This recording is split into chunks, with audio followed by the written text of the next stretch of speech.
Welcome to this coding walkthrough. In this video, we will tackle LeetCode problem number 726 titled Number of Atoms. This problem challenges us to parse a chemical formula and calculate the count of each atom, returning the result in lexicographical order. It's a fascinating exercise in string manipulation and data structures. Let's dive in. In this problem, we're tasked with parsing a chemical formula provided as a string and determining the count of each unique atom. The result should be a string listing each atom in lexicographical order, where the count is appended right after the atom's name, but only if the count is greater than 1. The formula string can include element symbols that are 1 or 2 letters long, such as H4 hydrogen or He4 helium. It may also include numbers that represent the count of atoms, and parentheses to group subformulas, or a number after a parenthesis applies to the entire group. The challenge is to accurately parse these components and calculate the total counts for each atom. The input to the problem is a string called formula, which has a length between 1 and 1000 characters. This string contains only valid chemical formula components, including uppercase and lowercase letters for elements, digits representing counts, and parentheses for grouping. The output is another string that lists all the unique atoms in alphabetical order. For each atom, the count is displayed immediately after its name, but if the count is 1, it's omitted. For example, if the input formula is H2O, the output will also be H2O because hydrogen and oxygen are already in alphabetical order, and their counts are correctly represented. In the first example, the input formula is H2O. Here, H2 indicates 2 atoms of hydrogen, and O represents 1 atom of oxygen. Since the count of oxygen is 1, we don't explicitly write the number in the output. Additionally, the atoms are already in lexicographical order, with H appearing before O. Therefore, the output remains H2O. This demonstrates how simple formulas without parentheses or nested structures are directly converted to their output representation. In the second example, the input formula is MgOH2. This formula includes a group within parentheses, OH, followed by the number 2. This means the count of each atom inside the group is multiplied by 2. Breaking it down, we have 1 magnesium Mg atom, 2 oxygen O atoms, and 2 hydrogen H atoms. When we sort these atoms alphabetically, hydrogen comes first, followed by magnesium, and then oxygen. As a result, the output string becomes H2MgO2. This example highlights how parentheses and their associated counts affect the calculation. In the third example, the formula K4 on, so 3, 2, 2 is more complex, involving nested parentheses. Here, K4 indicates 4 potassium atoms. The group on, so 3, 2 is repeated twice, meaning the counts of all atoms within this group are doubled. Within the innermost group, so 3, S has a count of 1, and O has a count of 3, which is then multiplied by 2 due to the outer grouping. Finally, this entire structure is multiplied again by 2. Adding everything up, we find 4 potassium K atoms, 2 nitrogen N atoms, 14 oxygen O atoms, and 4 sulfur S atoms. When sorted alphabetically, the output becomes K4N2O14S4. This demonstrates how to handle nested groups and multiple levels of multiplication. To summarize, this problem involves parsing formulas with varying levels of complexity, from simple cases without parentheses to deeply nested structures. Constraints include a maximum formula length of 1000 and guaranteed validity of the input. Special cases to consider include formulas without explicit counts, such as H, where the count defaults to 1, and formulas with large counts, like H9990999, where the implementation must handle large numbers efficiently. Additionally, the solution must ensure the output is always in lexicographical order, regardless of the input's order of atoms. In problem number 726, number of atoms, we aim to parse a chemical formula and calculate the count of each atom, ensuring the result is returned in lexicographical order. The key challenges in this task stem from handling nested formulas enclosed in parentheses and correctly applying multipliers. To tackle this, several approaches can be considered. A brute force method involves manually iterating through the string, parsing atoms, numbers, and parentheses step by step. For each atom encountered, we would track its count in a dictionary, while parentheses would be resolved by backtracking and applying multipliers as needed. Although this approach lays the foundation for solving the problem, it is prone to errors, especially with deeply nested parentheses, and introduces high complexity due to repetitive parsing and the manual management of state throughout the process. A more structured and efficient strategy involves stack-based parsing. Here, we process the formula one character at a time while using a stack to manage state transitions. When we encounter an opening parenthesis, we push the current state of atom counts onto the stack. Upon encountering a closing parenthesis, we pop the top of the stack and merge it with the current atom counts, applying any multiplier immediately following the parenthesis. This allows us to handle nested structures systematically. Atom names and their counts are parsed as we traverse, defaulting to a count of 1 when no explicit number is provided. At the end of the traversal, all atom counts are consolidated into a single dictionary, which is then sorted in lexicographical order.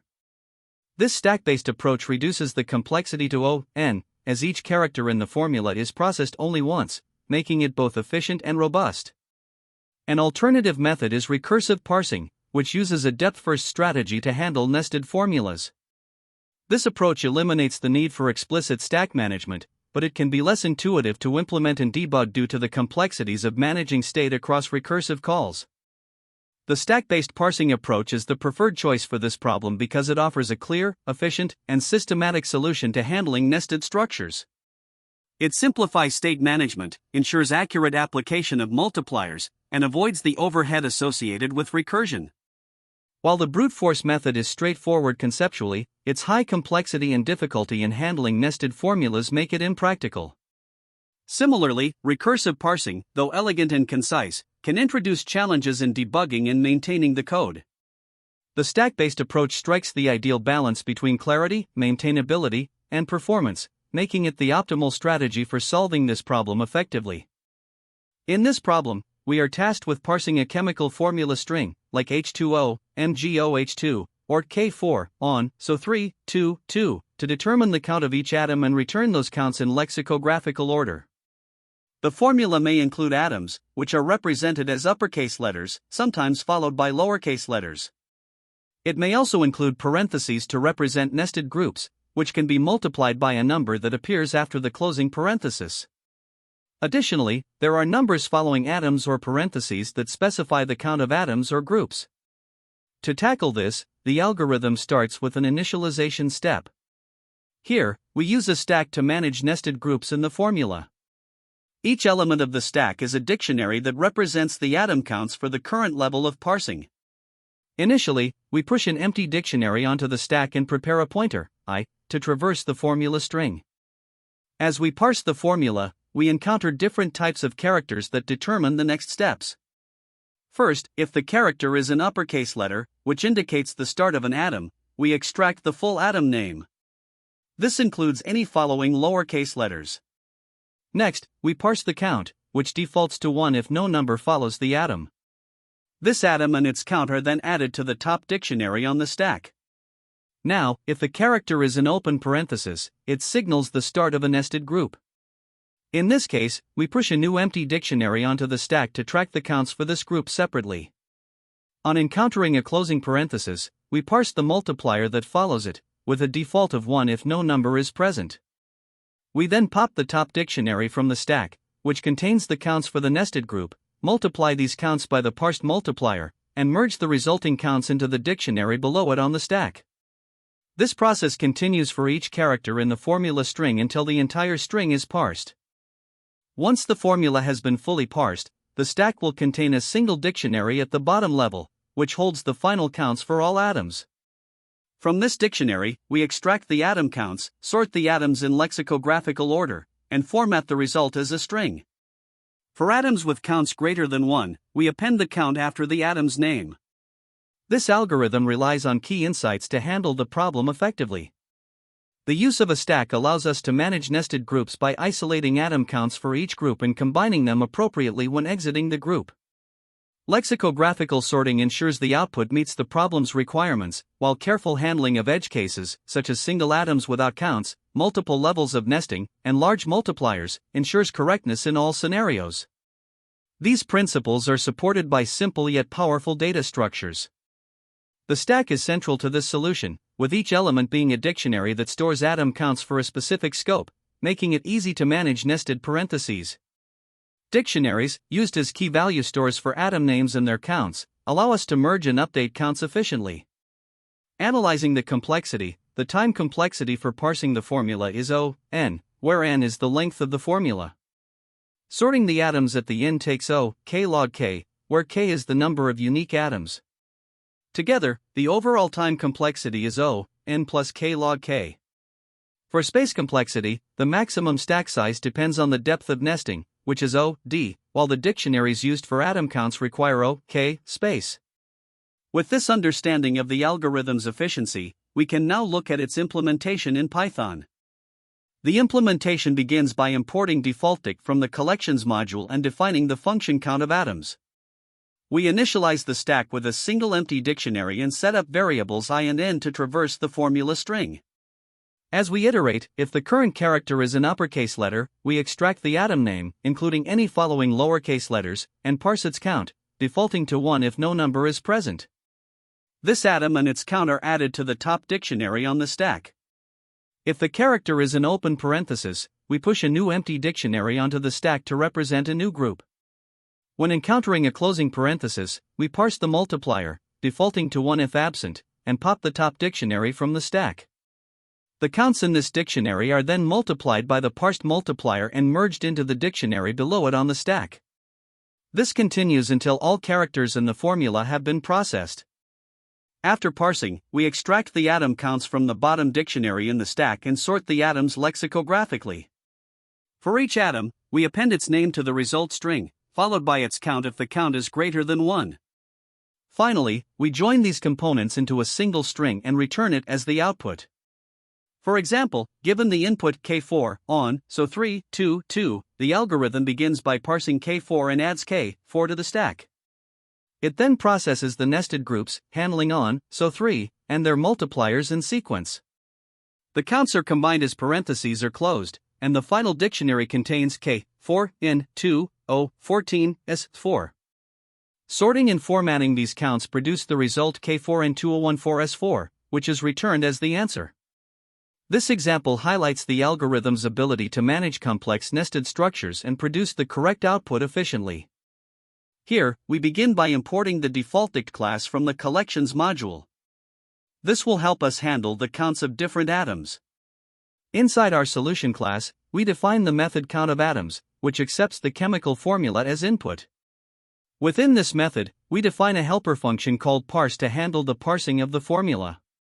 The parse function initializes a stack with one defaultdict to keep track of atom counts at different nesting levels. We also set up indices I and n to traverse the formula. Now, as we iterate over the formula, we check for different characters. If we encounter an opening parenthesis, it signifies the start of a new group, so we push a new defaultdict onto the stack and move to the next character. If we encounter a closing parenthesis, it indicates the end of a group. We pop the top defaultdict from the stack to process the group, increment the index, and then determine if there's a multiplier following the parenthesis. We parse this multiplier, defaulting to 1 if none is present, and apply it to each atom count from the popped group, adding the multiplied counts to the previous level in the stack. Next, we handle the case where we encounter an atom directly. We capture the starting index and increment I to process the atom's name. If the atom consists of multiple lowercase letters following the initial uppercase letter, we continue incrementing I until we reach the end of the name. Once the atom name is identified, we check if there's a numerical count following it. If so, we parse the count, otherwise, it defaults to 1. We then update the top level of the stack with the count for the atom. After parsing the entire formula, we pop the final atom counts from the stack and return the result. For the output, we generate the chemical formula string by sorting the atoms alphabetically, appending each atom's name followed by its count, unless the count is 1, in which case it's omitted. This gives us the correctly formatted formula with atoms and their respective counts. Here, we begin implementing the solution for parsing a chemical formula and counting the number of atoms. The countOfAtoms method takes a formula as input and utilizes a helper method called parseFormula to process it. The result is constructed using a string builder. After parsing, we sort the elements alphabetically using a stream on the entry set of the map. For each entry, we append the atom's name to the result, and if the count is greater than 1, we also append the count. Finally, the resulting string is returned. Within the helper method parse formula, we use a stack of maps to handle nested groups in the formula. Each map keeps track of atom counts at its respective level of nesting. We initialize the stack with a base map and set up a loop to iterate through the formula. When we encounter an opening parenthesis, it indicates the start of a new group, so we push a new empty map onto the stack. For a closing parenthesis, we pop the top map, which represents the atom counts for the group just completed. We then determine the multiplier, which applies to the entire group. This multiplier is extracted by checking for digits immediately following the closing parenthesis. If no digits are found, the multiplier defaults to 1. Next, we take each atom in the popped group and merge its count into the map below it on the stack, multiplying the count by the multiplier. This ensures that the atom counts for the group are properly propagated to the outer level. If the character being processed is not a parenthesis, we assume it's part of an atom name. To extract the atom name, we start from the current position and continue until reaching a character that is neither a lowercase letter nor a part of the atom name. Once the atom name is identified, we check for any digits following it, which represent the count of that atom. If digits are found, they are parsed to determine the count, otherwise, the count defaults to 1. The atom and its count are then merged into the map at the top of the stack, adding to any existing count for the same atom. The loop continues until all characters in the formula are processed. After exiting the loop, the map at the top of the stack contains the final counts of all atoms, which is then returned as the result of the parse formula method. This completes the logic for parsing and counting atoms in the formula. To solve the problem for the input formula equals H2O, we first initialize the stack with a single empty dictionary to keep track of atom counts, and set the index I to 0. The length of the formula, n, is 3. In the first iteration, the character at formula, I, is H, which is an uppercase letter representing the hydrogen atom. We start at index 0, increment I to 1, and since the next character is not a lowercase letter, we confirm the atom is H. Next, we check for a count by setting count_start to 1, incrementing I to 2, and identifying the digit 2. This tells us the count of H is 2, so we add H2 to the current group in the stack, making it H2. In the second iteration, the character at formula, I, is O, representing oxygen. Again, we start at index 2, increment I to 3, and confirm the atom is O. Since there are no digits following O, the count defaults to 1. We add O1 to the current group, updating the stack to H2O1. Finally, we pop this group from the stack, sort the atoms alphabetically, and return the formatted result, which is H2O. For the input formula equals MgOH2, we begin by initializing the stack with an empty dictionary and setting I to 0. The length of the formula, n, is 7. First, we process the atom Mg at index 0. The character M indicates the start of the atom name, and after incrementing I to 1, we confirm that the atom is Mg. There are no digits following it, so the count defaults to 1. We add Mg1 to the stack, making it Mg1. Next, we encounter the opening parenthesis at index 2. This signals the start of a new group, so we push a new dictionary onto the stack and increment I to 3. Inside the parentheses, we process the atoms O and H. The atom O is identified at index 3 with a count of 1, so we add O1 to the current group. Similarly, the atom H is identified at index 4 with a count of 1, so we add H1, resulting in the group O1, H1. When we reach the closing parenthesis at index 5, we pop the group O1, H1 from the stack. The multiplier following the parenthesis is 2, so we multiply the counts in the group by 2 and add them back to the parent group. This updates the stack to Mg1, O2, H2.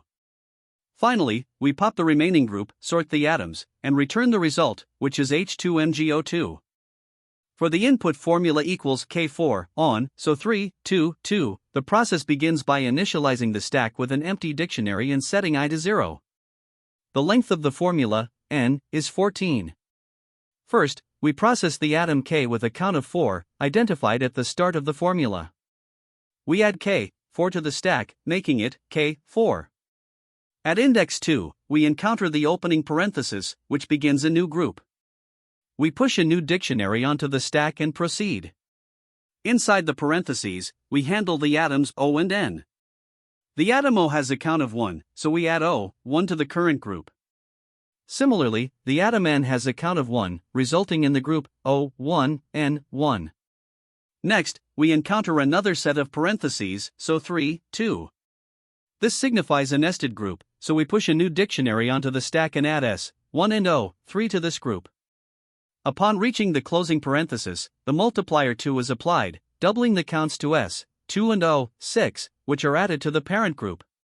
Finally, after processing the outer closing parenthesis, the multiplier 2 is applied to the entire group, updating the counts to O, 8, N, 2, and S, 4.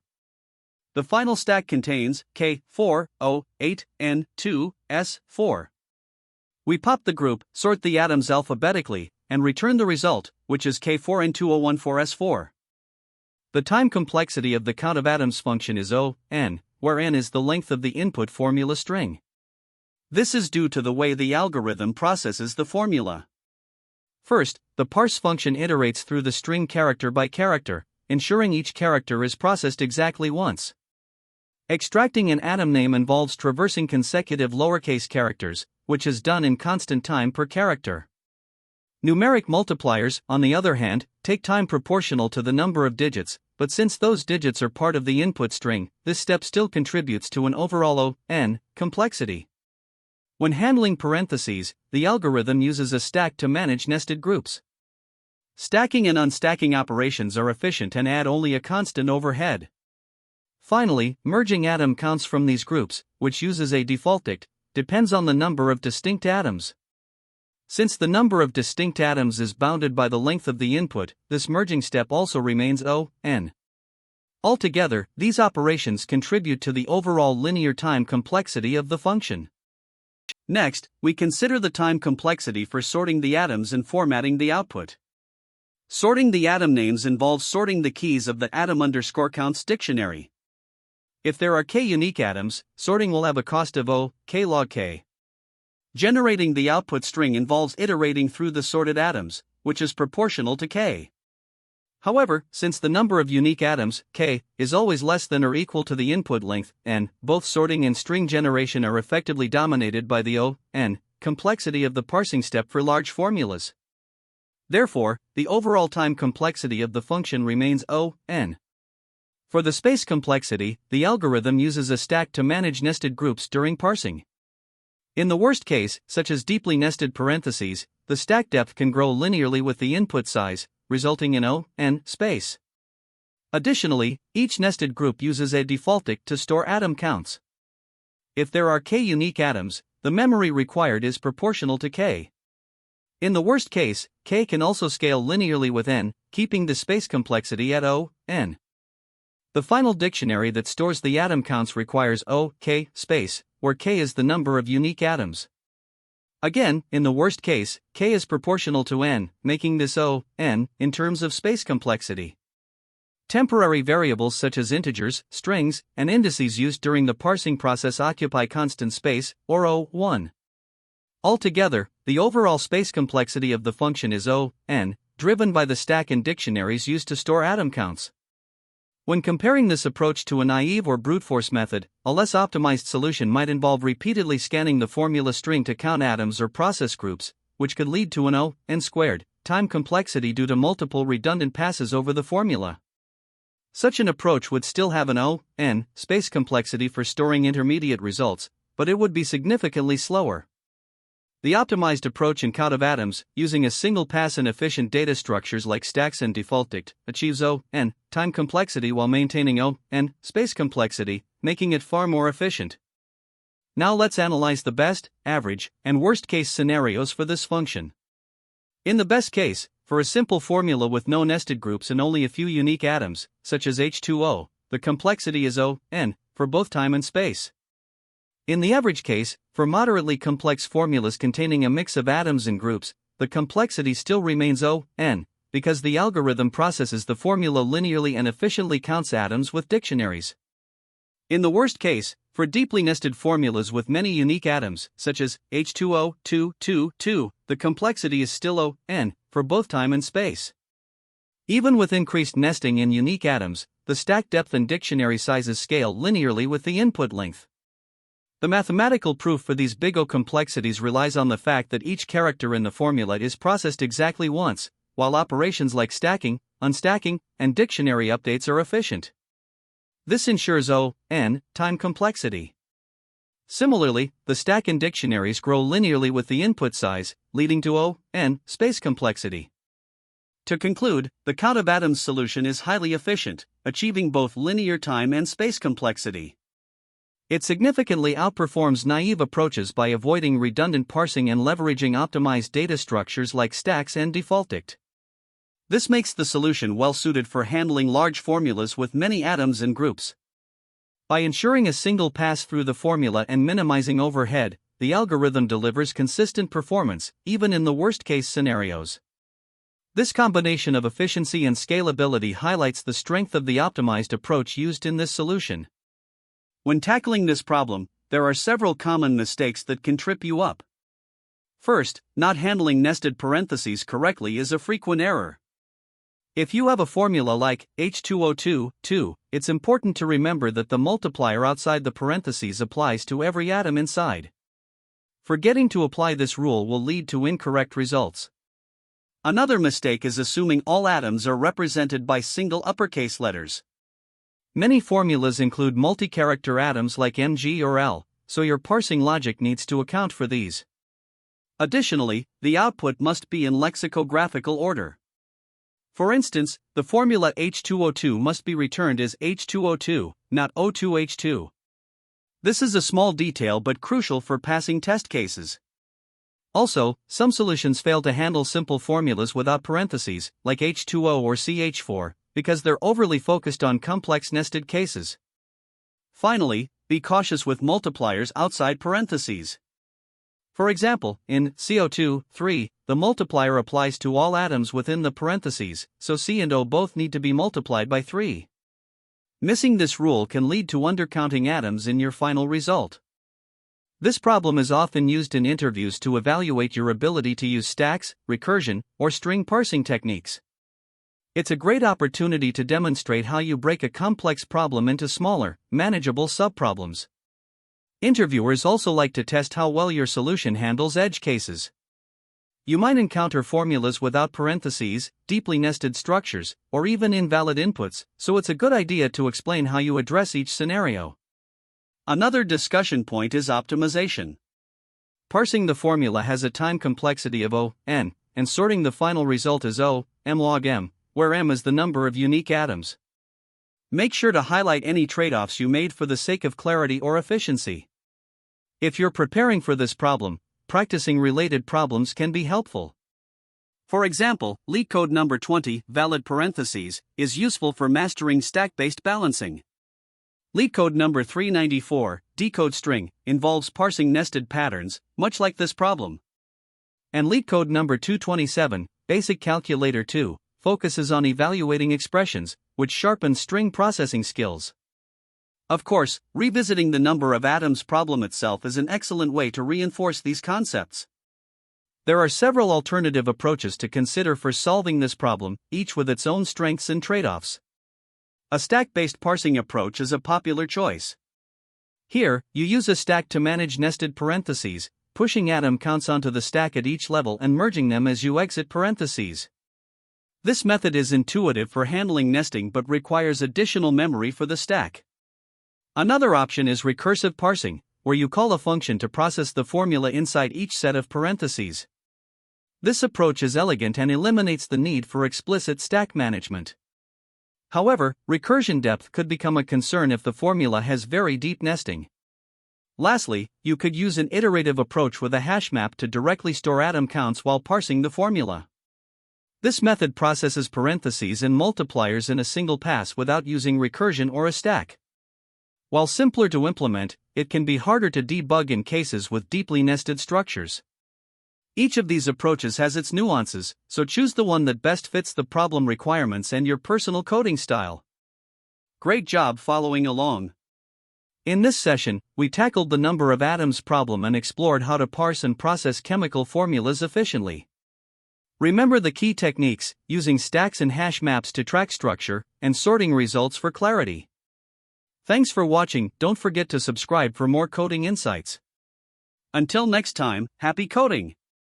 That's the end of this tutorial. I hope you found this explanation helpful for understanding the solution to this LeetCode problem. If you enjoyed this content, please consider subscribing to the channel for more coding tutorials and solutions. Feel free to leave a like if this video helped you, and don't hesitate to comment with any questions you might have.